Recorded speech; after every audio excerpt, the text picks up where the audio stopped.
Ce que je vois vraiment, c'est que l'offre, c'est le cœur du sujet pour se développer. On pourrait avoir le meilleur système d'acquisition, le meilleur système de conversion. Si l'offre, elle est pas bonne, il va rien se passer, les chiffres vont pas augmenter.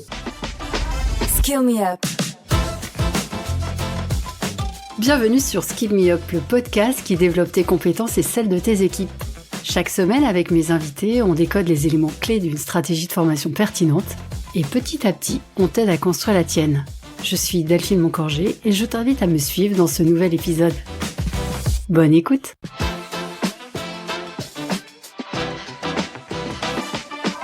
Bonjour et bienvenue dans ce nouvel épisode. Aujourd'hui, j'accueille Thomas Le Sénéchal. Thomas est le fondateur d'Hyperforma, qui forme les dirigeants d'organismes de formation et les accompagne pas à pas pour faire passer leur chiffre d'affaires de 10, 20 K euros par mois à plus de 50. Il est également l'hôte du podcast Hyperpath, qui dévoile les stratégies de croissance des entrepreneurs inspirants de la formation professionnelle. Bonjour Thomas. Bonjour Delphine, comment ça va ? Mais écoute, ça va très bien. Je suis ravie de t'avoir sur Skill Me Up. Dans un dernier épisode, on a parlé de la formation des formateurs. Aujourd'hui, nous allons parler de la formation des dirigeants d'organismes de formation. Les organismes de formation sont parfois fondés par des personnes qui sont experts de leur sujet, mais qui n'ont pas forcément toutes les clés. Et c'est là où tu interviens. Mais avant de commencer, est-ce que tu pourrais te présenter en 3 points, 3 dates ou 3 chiffres clés, s'il te plaît ? Avec plaisir. Écoute, moi je travaille dans la formation depuis 10 ans aujourd'hui. J'ai notamment en 2014 rejoint un organisme de formation qui s'appelle Learn Assembly en tant que directeur marketing qui œuvrait dans le secteur de la pédagogie digitale. Depuis, j'ai aussi développé un organisme de formation de 0 à 2 millions en 3 ans, en 2017 et pendant 5 ans, dans le secteur du marketing digital. Et depuis 2024, je suis passé de l'autre côté, aux côtés des dirigeants, où j'accompagne les organismes de formation pour les aider à développer leur croissance en améliorant 3 choses, leur offre, leur stratégie d'acquisition et leur stratégie de conversion ou process commercial pour faire plus simple. D'accord. On va voir tout ça en détail.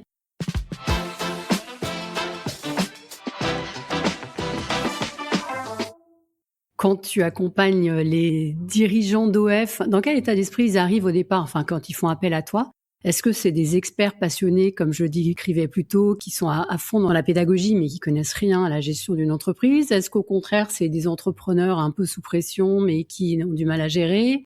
Ou alors ils sont un peu perdus dans la complexité du système, de tout ce qu'il y a à faire?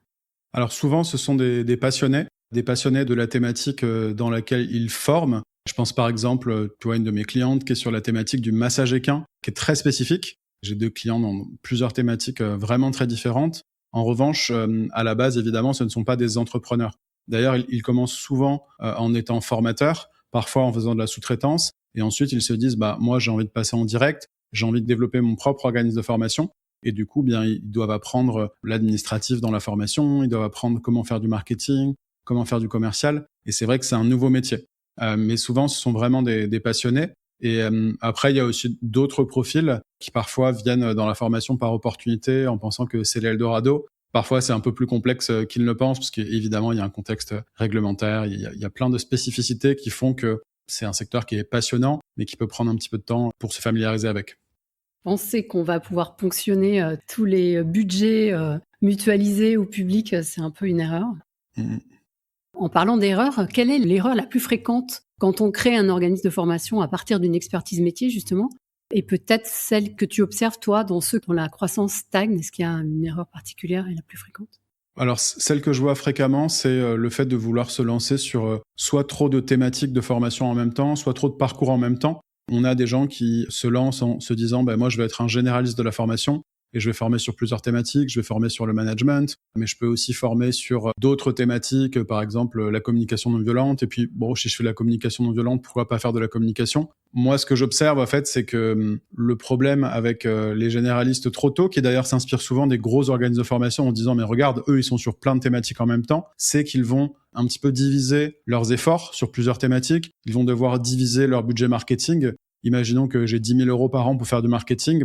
Si je mets 10 000 euros sur une thématique, je vais vraiment avoir cette dimension de spécialisation avec des efforts qui sont à un seul endroit. Imaginons que je sois sur 4 thématiques, direct, je vais diviser mon budget par 4. Du coup, ce ne sera pas forcément les mêmes résultats que je vais obtenir. Et il y a un autre élément, c'est la dimension de spécialisation. Elle est intéressante dans la mesure où on va être plus crédible sur une thématique. Si j'arrive sur un site web et que je vois qu'un organisme de formation, il forme sur un métier spécifique ou un secteur spécifique, eh bien, on va parler le même langage, d'une part. Il va peut-être aussi avoir des références clients qui vont me parler, qui seront dans mon secteur. Je donne un exemple. Moi, je formais un consultant en données qui était dans le secteur de la logistique et du transport. Tous les logos sur son site, c'était des logos de logistique et de transport. Quand un prospect arrivait et on sait qu'il était bien positionné là-dessus, il voyait 3-4 logos, il se disait « Ah oui, c'est vraiment ce qu'il me faut, il va connaître mes problématiques métiers. » C'est rassurant. Et du coup, tout à fait, c'est rassurant et on va être beaucoup plus crédible. Donc, pour synthétiser, je dirais que l'erreur que je vois régulièrement, et en ce moment, je fais pas mal d'appels avec des prospects, c'est cette notion de perte de focus en étant sur plusieurs thématiques en même temps et l'absence de spécialisation. Et on en reparlera ensemble, mais d'un positionnement clair et différenciant qui fait que même si je suis spécialiste d'une thématique, je fais en sorte d'être différencié.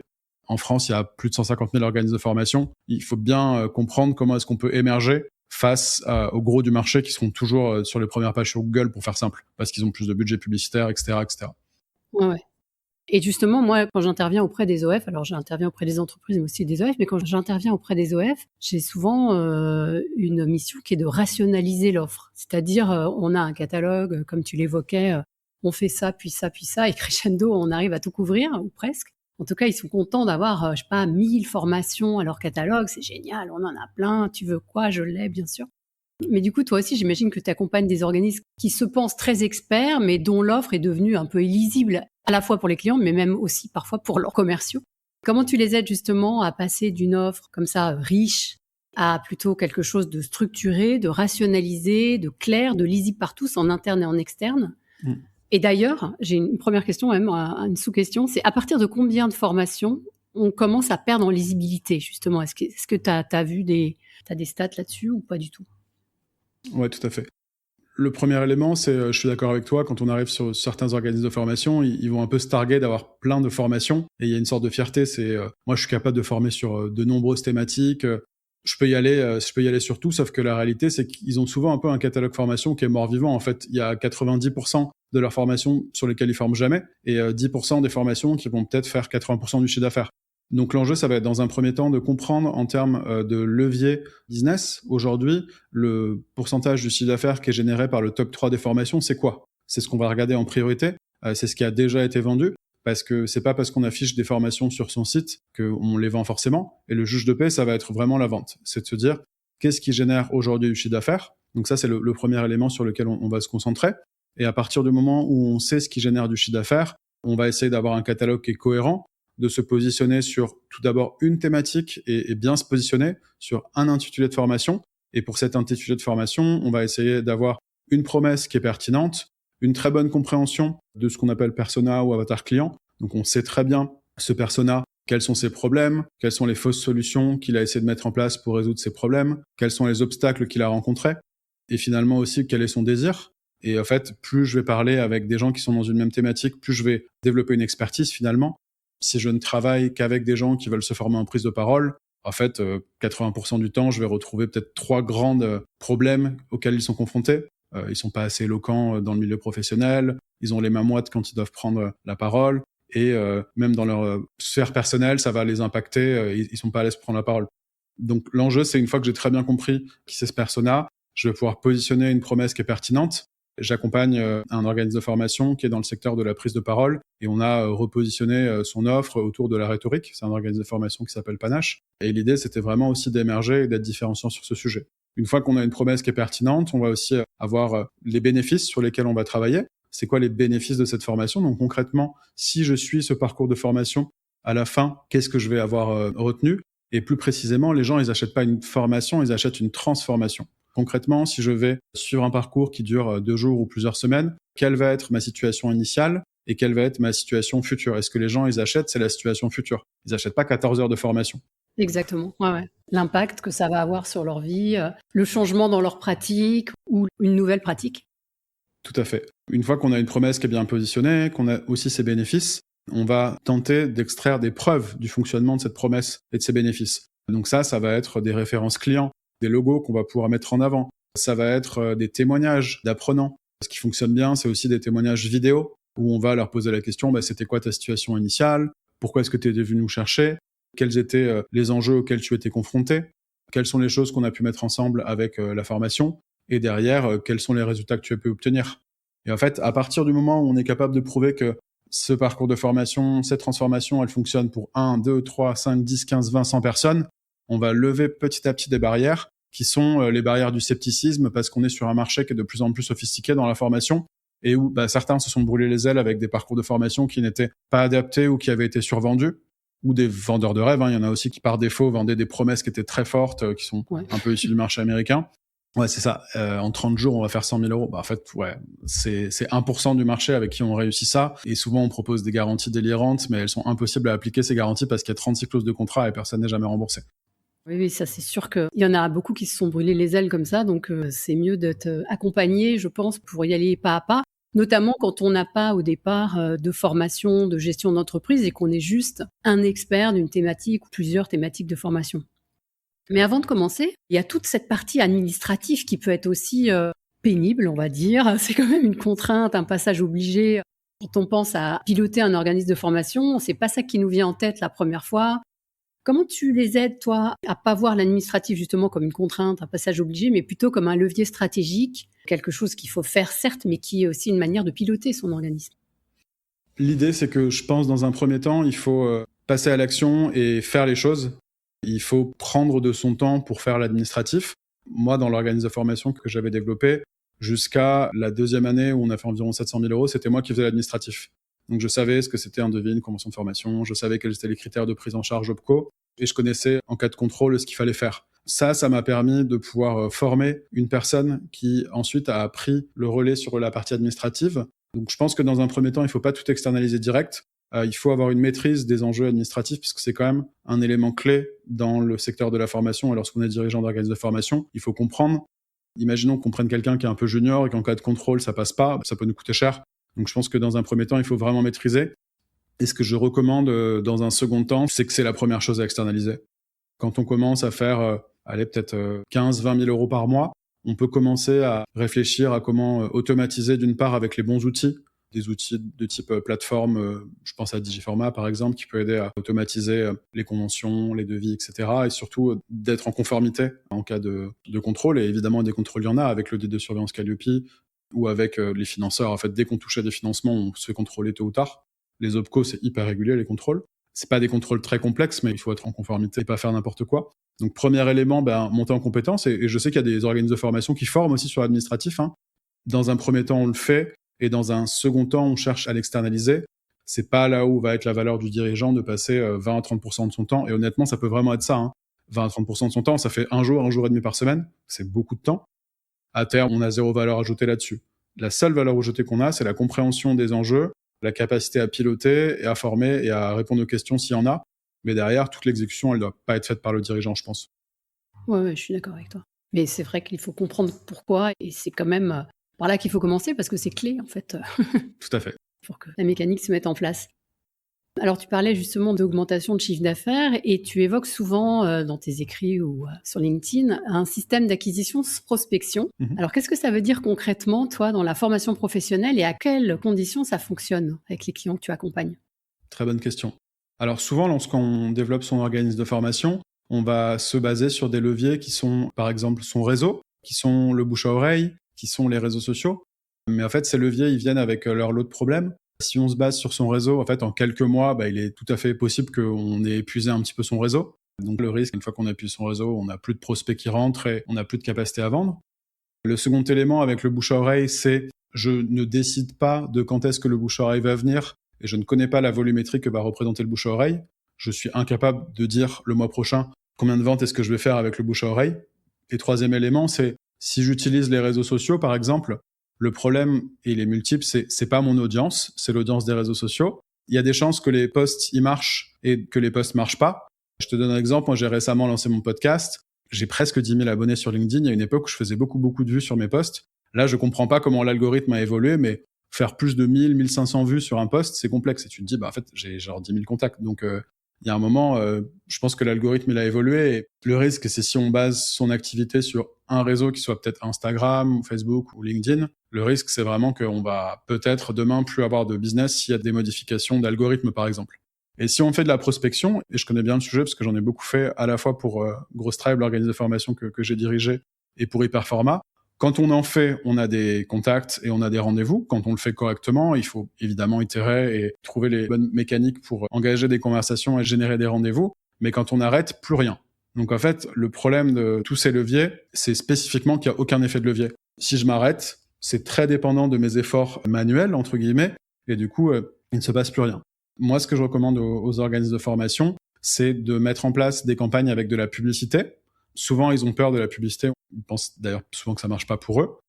Donc, il y a la source d'acquisition de trafic, ça va être la publicité. Moi, ce que je recommande, cette publicité, c'est de la faire sur Facebook ou sur Instagram, parce que c'est là où aujourd'hui, il y a le gros du marché. On pense tout de suite à LinkedIn. LinkedIn, c'est relativement cher. C'est plutôt adapté pour des sociétés qui font du conseil ou qui vendent des logiciels à plusieurs dizaines de milliers d'euros par an. Si on arrive à être rentable avec la pub sur LinkedIn en organisme de formation, très bien. Mais c'est pas par là qu'on commence généralement. Et pourquoi est-ce que c'est automatisé? Parce que une fois qu'on a paramétré ces publicités et qu'on les a lancées, moi je mets en place à côté de mes clients un système où on va avoir un contenu vidéo qu'on donne en l'échange de prénom, email, numéro de téléphone. Et ce contenu de vidéo, il a pour but de pousser les gens à prendre rendez-vous. Et du coup, quand les publicités sont bien paramétrées, quand le contenu vidéo est de qualité, on se retrouve avec des rendez-vous dans son agenda sans avoir à faire de la prospection manuelle. Et alors, qu'est-ce qui doit évoluer quand on veut passer de 20 cas à 50 cas par mois, en fait? Qu'est-ce qui absolument doit évoluer dans l'organisation interne d'un OF? Est-ce que c'est le rôle du dirigeant? Est-ce que c'est les process que tu mets en place? Est-ce que c'est la stratégie commerciale? Est-ce que c'est la pédagogie? On en parlait tout à l'heure, tu disais on va en reparler. Donc, qu'est-ce que tu leur conseilles de faire évoluer? Le premier élément, c'est d'avoir une offre qui est bien positionnée, qui est différenciante. Souvent, ils ont tendance à penser qu'il n'y a rien à toucher à leur offre et c'est honnêtement pas souvent le cas. Il y a vraiment des choses qui peuvent être améliorées et même facilement améliorées. Donc ça part de l'étude très précise de leur persona. Une fois qu'on a les éléments sur le persona, on peut réinjecter ça dans le marketing de l'offre, encore une fois avec la promesse, les bénéfices, etc. On va aussi regarder les différentes modalités pédagogiques. Et j'en parlais aujourd'hui, faire de la formation par exemple 100% à distance en ligne.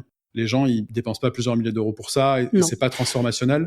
Ce qui va fonctionner aujourd'hui, c'est d'avoir des modalités pédagogiques hybrides où on va avoir d'une part de la formation, d'autre part de l'accompagnement. Cet accompagnement, il peut être collectif et il peut être individuel. Il peut y avoir des ateliers vidéo tous les mois pour avoir de la continuité. Il y a plein de modalités pédagogiques qui peuvent être mises en place pour avoir un meilleur impact pédagogique d'une part, être aussi différenciant et ça permet aussi d'augmenter ses prix, le fait d'avoir des modalités pédagogiques différentes. Donc ça, c'est le premier élément, c'est vraiment d'avoir une offre qui est bien positionnée. Et le juge de paix, quand on a une offre qui est bien positionnée, c'est qu'on a un taux de conversion qui est fort sur les appels de vente. Les appels de vente, ils sont de qualité parce que ça va attirer les bons prospects, d'une part, et d'autre part, on sent que cette offre, elle fait écho au marché et on arrive à vendre. Si on est toujours en train de dire « Ah, je suis en train de tester mon offre, j'arrive pas, etc. » Faut faire en sorte de générer des appels de vente et plus on en génère, plus on peut aller faire évoluer cette offre. Mais en tout cas, le premier sujet, ça va être le fait d'avoir une offre positionnement stratégique, même globalement pertinent et différenciant, parce qu'encore une fois, très grosse concurrence sur le marché, de plus en plus de financements qui sont plus durs à obtenir, etc. Ça va être le premier sujet. Le second sujet, ça va être la stratégie d'acquisition. Pour aller faire, par exemple, 5 à 10 000 euros par mois, on peut user de son réseau, du bouche à oreille et peut-être un petit peu des réseaux sociaux. Ça va marcher un temps, mais si on veut aller chercher 20, 30, 50, voire plus, on a vraiment besoin d'avoir un système où on sait qu'on est capable de générer des rendez-vous de manière automatisée et prédictible. Je sais que si je mets 100 euros en publicité, ça va me générer 2 rendez-vous et que parmi ces 2 rendez-vous, je vais générer un client. Je schématise, mais c'est le genre de logique qu'il faut avoir en tête. Donc, une fois qu'on a ce système d'acquisition automatisé et prédictible, le troisième élément, ça va être d'avoir les bons process de vente. Et ça va passer notamment par le fait d'avoir de très bons scripts de qualification et de vente. De qualification, c'est si je veux rappeler les prospects qui n'ont pas pris rendez-vous, je vais faire un petit appel de 10-15 minutes pour m'assurer que ça peut être des gens qui peuvent rejoindre mes parcours. Script de vente, c'est quand j'ai mon rendez-vous, comment je fais en sorte de convaincre en faisant notamment une très bonne découverte, donc c'est toute la première partie de l'appel, pour pouvoir ensuite être en capacité de vendre. Et ça, c'est important dans la mesure où moi, je me rends compte en ayant réécouté pas mal d'appels de commerciaux, et même en faisant analyser mes propres appels par l'IA, on pourra en reparler, en une phrase, tu peux faire déraper un appel de vente. Et donc, avec ton recul là maintenant, quel rôle les organismes de formation devraient jouer demain dans les stratégies de compétences des entreprises? Au-delà de la simple délivrance de formation, voilà, c'est un peu en mode prédictif. Quelle est ta vision là-dessus? Je pense qu'il y a une telle évolution aujourd'hui des compétences avec l'émergence de nouveaux métiers, aussi de l'intelligence artificielle que la formation doit permettre de pouvoir rester au bout du marché. Un spécialiste ou pseudo-spécialiste d'un sujet, je te donne un exemple. Imaginons que je me dise spécialiste des réseaux sociaux. Si j'ai pas étudié l'impact de l'IA sur la production de contenu sur les réseaux sociaux et que je ne forme pas là-dessus dans mes cursus de formation parce que je les ai pas mis à jour depuis un an ou deux, en fait, je suis à côté de la plaque. Aujourd'hui, le sujet, c'est comment ne pas se montrer sur les réseaux sociaux peut-être et réussir à créer du contenu automatiquement sans y passer plus de temps. Donc, je pense que le premier élément, ça va être de pouvoir rester au pouls du marché en se formant et je pense aussi ne pas attendre que son entreprise prenne les devants pour se former avec cette notion d'auto-formation qui est importante. Et elle peut se faire dans plein de situations. Ça peut être d'échanger avec des professionnels, d'écouter des podcasts peut-être comme le tien pour aussi continuer à bien comprendre quelles sont les tendances du moment et comment cela évolue globalement. Je pense qu'il faut aussi passer à l'action. C'est très facile de lire des tutoriels et de regarder des éléments, mais quand on passe à l'action, on se rend compte que c'est souvent plus difficile. Donc, je pense qu'il ne faut pas hésiter aussi à avoir des petits projets perso qui nous permettent de mettre un peu les mains dans le cambouis. Ça peut être n'importe quoi, ça peut être quelque chose pour ses enfants, de faire des outils en ligne. Il y a vraiment des choses qui peuvent être faites assez facilement pour pouvoir rester au bout du marché.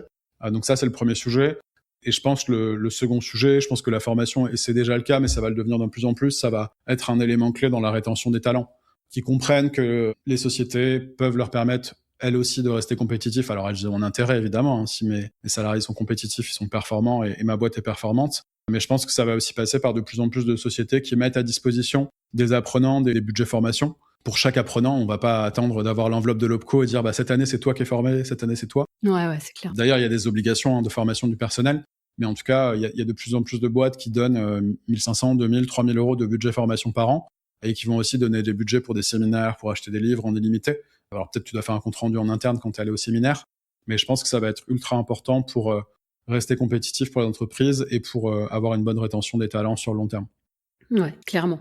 Clairement, et en plus, les boîtes qui l'ont vraiment compris, ils l'intègrent. Enfin, tu vois, il y a vraiment un lien très fort entre marque employeur, mobilité interne, formation et trajectoire interne. Moi, récemment, j'ai fait une formation là-dessus où tu vois que les gens ont envie d'évoluer parfois dans une entreprise, mais on leur montre pas les possibilités qu'ils ont et la manière d'y arriver. Donc, ils préfèrent quitter, alors qu'on pourrait, comme tu dis, les retenir, les fidéliser, si on leur montrait les transitions, les trajectoires qu'ils peuvent créer en interne. Bien sûr. Et qu'on les accompagne pour y arriver. Bien sûr. Il y a encore du chemin à faire. Mais c'est sûr. Il y a du boulot pour nous. Ouais, c'est bien. On va pas se faire automatiser trop rapidement. Non, voilà. Alors Thomas, je te propose de passer aux questions signatures du podcast. Avec plaisir.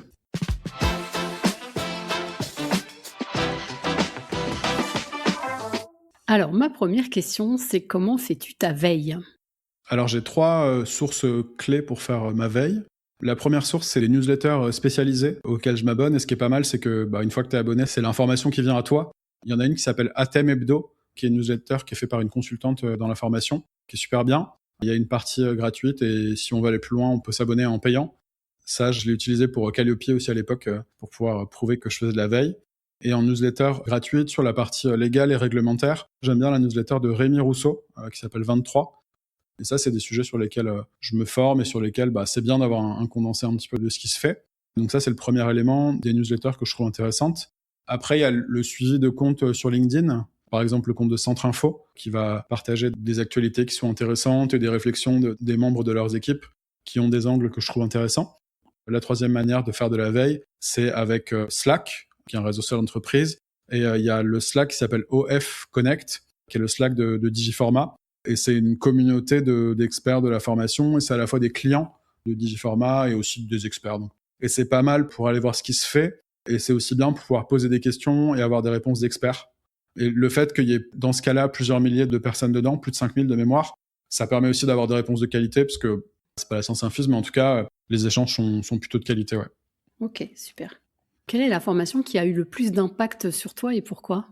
En 2017, j'ai choisi de quitter mon CDI de l'époque chez Learn Assembly pour aller me reformer en marketing. Et j'avais suivi une formation à Amsterdam pendant 3 mois dans l'organisme de formation que j'ai lancé ensuite, qui s'appelle Growth Tribe. C'était une formation en marketing de croissance. On parle aussi de gross marketing. Et en fait, c'était ultra intéressant parce que c'était un format très immersif. On était pendant 3 mois du coup à Amsterdam. Donc déjà la ville est hyper agréable, donc l'expérience globale était sympa. Mais on était formés d'abord pendant une semaine complète, du lundi au samedi, avec des ateliers qui étaient de 9h à 19h, avec parfois le soir des experts, des vrais experts métiers qui venaient nous parler de cette thématique du marketing de croissance. Il y avait aussi ensuite un placement en entreprise 4 jours par semaine. D'accord. Et ensuite, on avait 1 jour de formation. Donc, j'ai pu travailler pour une société qui était une sorte de Nespresso de la bière, qui s'appelle Mini Brew. C'était très cool. On a eu l'occasion de déguster des bonnes bières, donc c'est sympa aussi. L'idée, c'était de pouvoir expérimenter ce qu'on apprenait. Au fur et à mesure. Au fur et à mesure, tout à fait. Et aussi avoir des retours d'expérience d'experts. 1 jour par semaine, on avait des sessions de coaching. C'était un groupe de 18 personnes qui étaient ultra motivées, qui venaient d'une dizaine de nationalités différentes. Et c'était vraiment des gens qui étaient top. Ça m'a permis de me faire un bon réseau professionnel, de développer mes compétences, mais aussi de rencontrer des gens hyper sympas qui sont devenus de bons amis. Donc, c'était vraiment une super expérience. Et ces formats immersifs, je recommande si on a du temps. Ça m'a bien plu. Ouais, et puis comme tu dis, de créer son réseau, de solidifier son réseau, c'est cool. Tout à fait, oui. Si tu pouvais donner un seul conseil à un DRH ou à un directeur formation, ce serait lequel ? C'est ce que je disais un peu plus tôt dans le podcast, c'est vraiment de jouer la carte de la spécialisation plutôt que de devenir généraliste et de bien se positionner et d'essayer d'avoir une offre qui est différenciante plutôt que de s'éparpiller avec différents parcours. Ce que je vois vraiment, c'est que l'offre, c'est le cœur du sujet pour se développer. On pourrait avoir le meilleur système d'acquisition, le meilleur système de conversion. Si l'offre, elle est pas bonne, il va rien se passer, les chiffres vont pas augmenter. Donc l'idée, c'est d'abord de se regarder dans la glace et de se dire, OK, est-ce que mon offre, elle est bien positionnée? Est-ce que c'est clair ce que je fais? Et pas hésiter aussi à demander des retours des apprenants. Quelque chose que je fais souvent avec mes clients, c'est des analyses. C'est en anglais, on dit win-loss analysis. C'est pourquoi est-ce que je vais gagner des deals et pourquoi est-ce que je vais en perdre. Pourquoi est-ce que je les gagne? C'est les facteurs qui font que les gens viennent suivre des parcours chez nous.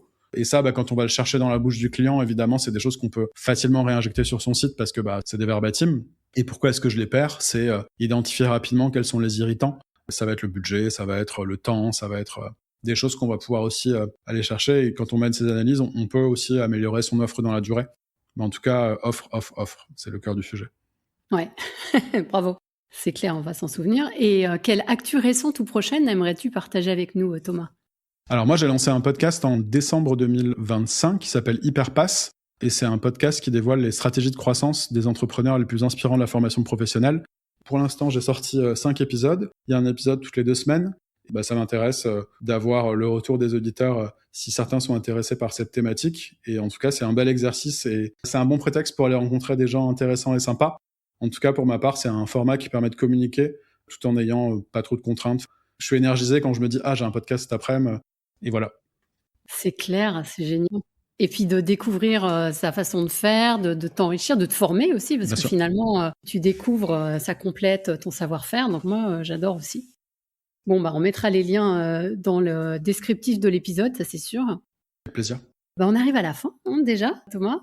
Qu'est-ce que je retiens? Je retiens qu'il faut d'abord bien clarifier son offre. Tu viens de nous le redire là, mais c'est super important. Savoir ce qu'on vend à qui et ne pas vouloir en faire trop. Plutôt se singulariser que de vouloir se diversifier dans tous les sens. Donc ça, c'est ce que je retiens en premier. Deuxièmement, il y a l'histoire de sa stratégie d'acquisition qui ne passe pas forcément d'ailleurs par LinkedIn, mais qui peut être, à partir du moment où on a identifié son persona, ses habitudes, qui peut être plutôt sur des réseaux plus grand public tels que Instagram par exemple, mais qui permet d'avoir créé un parcours de vente qui soit clair, simple et qui nécessite pas forcément, si on arrive à l'automatiser, de prospecter de façon active, etc. Il faut avoir un petit budget quand même pour démarrer, mais après ça se met en place.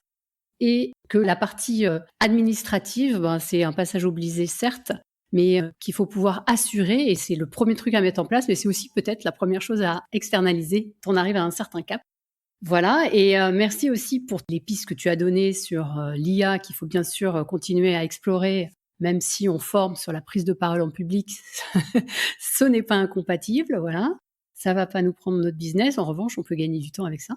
Donc merci pour tout ce que tu nous as apporté. Est-ce qu'il y a des choses que tu voudrais rajouter? Avec plaisir, merci pour cette bonne synthèse. Pour rebondir sur l'IA, je pense qu'on se pose parfois la question de comment l'IA peut nous aider à développer notre activité et on ne sait parfois pas par où commencer. Pour ceux, par exemple, qui font des appels de vente, vous pouvez enregistrer vos appels de vente et vous pouvez demander à l'IA d'analyser vos appels de vente. Très concrètement, vous dites à l'IA, tu es un top consultant commercial, top 1% mondial, voici un appel de vente, donne-moi les points positifs, donne-moi les axes d'amélioration, donne-moi un score sur 100 et comment atteindre 100 sur 100. fournis-moi une analyse digne d'un consultant à 5 000 € par jour. Et là, je peux vous dire que le retour que vous fait l'IA, c'est super qualitatif et ça permet d'analyser et de comprendre comment progresser. Donc ça, c'est un cas d'usage, par exemple, qui est assez facile de l'IA. Super, génial. Bon, écoute, merci à nouveau. Et puis, écoute, moi, je vais continuer à explorer ton podcast, là, puisque ça démarre, donc c'est assez chouette. Je te ferai des petits retours. Avec plaisir. Ok, merci Thomas. Merci Delphine. À tous. À bientôt, au revoir. À bientôt. J'espère que cet épisode t'a inspiré. S'il t'a plu, pense à ajouter plein d'étoiles sur ta plateforme d'écoute. Et si tu veux booster ta stratégie de formation, contacte-moi sur LinkedIn. Rendez-vous la semaine prochaine avec un nouvel invité. D'ici là, abonne-toi, belle journée et à très vite.